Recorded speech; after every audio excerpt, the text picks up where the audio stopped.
Ignition sequence starts. 6, 5, 4, 3, 2, 1, 0. Liftoff. We have a liftoff.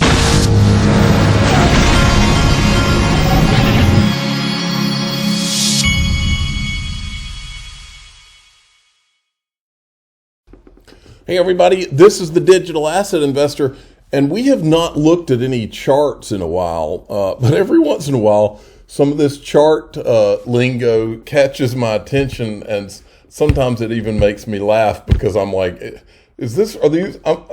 Egreg Crypto is one of my favorites because a lot of times he uses these phrases, and I don't know if he's making them up or if these are actually phrases in the chart, if it's chart lingo. But they're hilarious some of the time, and it's still interesting to look at what these guys are seeing.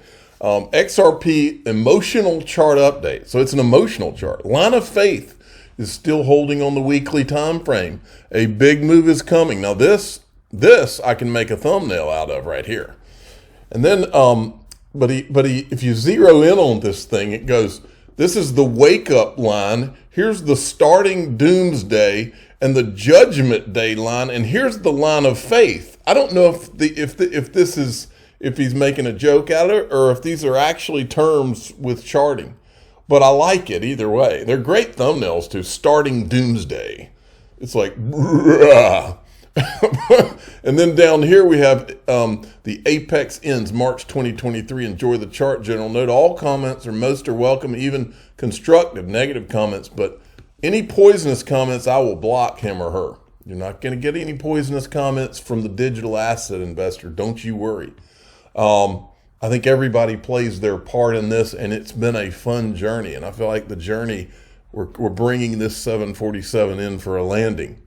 Now, you know, one of the more fascinating parts of this journey, and I was watching the whole thing. This is Molly Elmore's channel.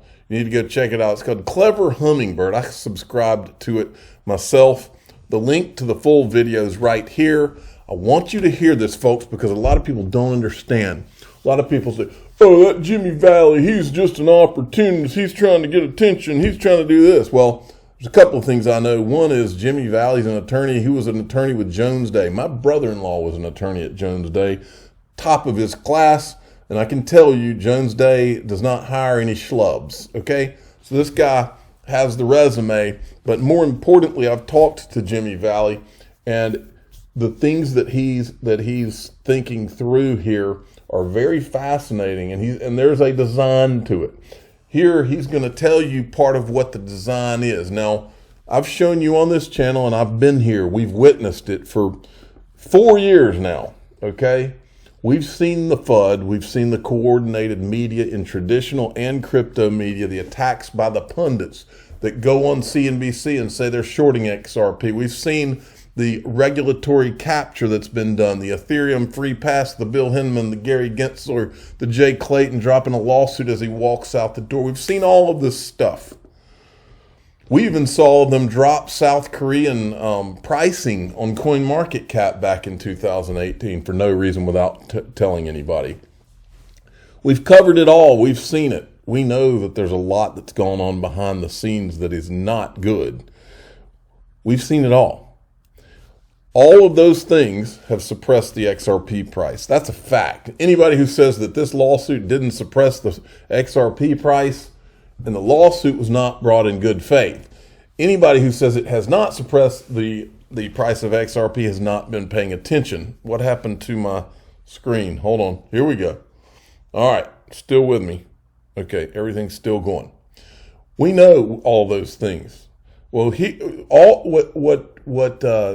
all you people who get mad every time Jimmy Valley uses a crazy figure of $50,000, well, here's where you shouldn't get mad, is when you realize that part of what Jimmy Valley is doing is coming up for you and for me with what could be called damages. Damages mean there are people who have been behind all of this, who have been a part of creating a value in XRP that is not real. The real value is when you take all of the things that have been done, including the lawsuit, out of the equation. What would that value be? Well, all of that is equal to damages. Talking significant damages. We want to actually have a tried and true defensible valuation that assumes basically one major thing.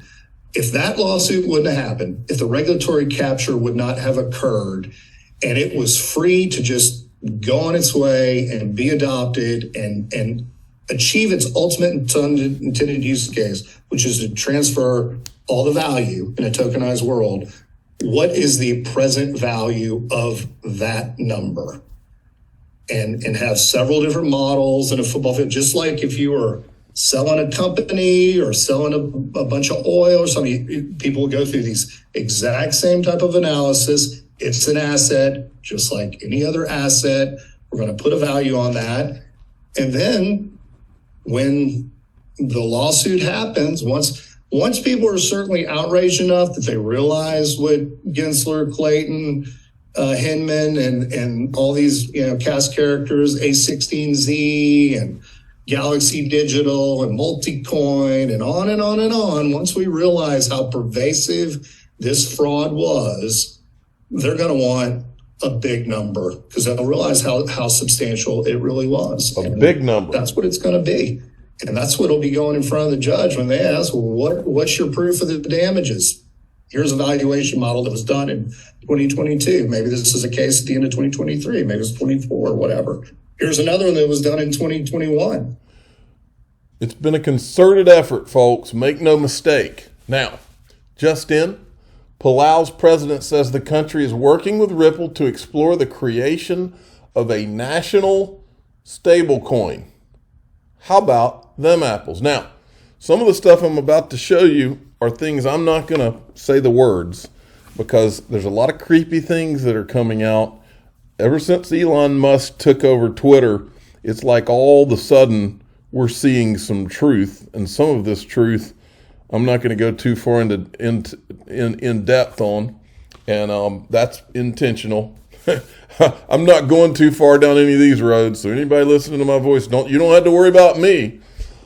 But I want to show you, I'm going to touch the tip, and then we'll go away from this topic. We will soon reveal, I don't know where this came from, we will soon reveal Silvergate Bank customer run by an alleged used for offshore criminals to launder billions. And then out of nowhere, this story comes up. And I'm definitely not saying this word because I won't go any further than just showing you this. Attorney General of the U.S. Virgin Islands is suing J.P. Morgan over its 15-year banking relationship with that guy, saying the bank should have recognized and reported that guy's operation, which took place right there. Okay, now I want to show you this, because when J.P. Morgan comes up, I think it's important to remind you of a couple of things. Listen to this. Do you remember Mt. Gox? Listen to what this guy says. With respect to Mt. Gox, there's not that much here that's all that unique outside of it being Bitcoin related. Bernie Madoff had his company banking at J.P. Morgan. So Bernie Madoff was banking at J.P. Morgan. Caught on to the scam about a year before it collapsed. They pulled most of their money out of the Madoff fund. Are you saying that they knew about it before it collapsed? Tell their own account holders who were also with Madoff that they were doing that. After everything was revealed, the J.P. Morgan account holders who were also with Madoff, they sued J.P. Morgan for violating the fiduciary obligation that J.P. Morgan had to them, and they recovered over $2 billion in that lawsuit. And the J.P. Morgan executives went to jail, right? No. The J.P. Morgan executives... No, they didn't go to jail. Now, you know what else J.P. Morgan did? J.P. Morgan happened to be the banker for Mt. Gox. Now, you explain to me, because I've been in this since 2013. I've seen people get their bank accounts closed just because they were buying Bitcoin through Coinbase, and that was relatively recently. I want someone to explain to me how Jed McCaleb was able to talk J.P. Morgan in 2000. When was this? This screenshot right here was November 26, 2011. In 2011, now remember, Jamie Dimon said Bitcoin's a fraud.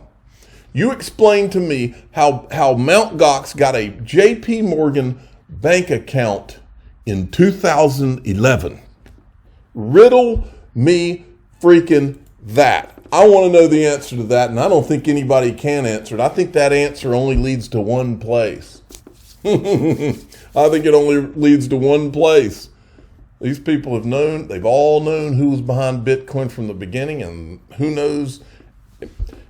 This was not some guy in a bathrobe sitting at home that was just a nice guy libertarian that thought that was sick of bailouts. No. It's not what this was. Speaking of more shadiness, here's more. Reports say SBF's alleged co-conspirator Nishad Singh has gone into hiding. That's a thumbnail. Gone into hiding. I bet he has. I tell you what, folks, all this stuff is trackable. They can track all of these people. They can track it all. They can track everything that's happened, including just how far back JP Morgan was involved in crypto. I have my ideas about that. I'm the digital asset investor. I'm not an investment advisor. This is for entertainment purposes only. Please subscribe, hit the like button, and tell your friends and family that one thing that we do know, don't forget, JP Morgan was at Ethereum before the public mainnet launch, and so was Goldman Sachs. They were both there before the mainnet launch. So the question is, were JP Morgan and Goldman Sachs involved in Bitcoin when it launched? It's a great question. Thanks for listening.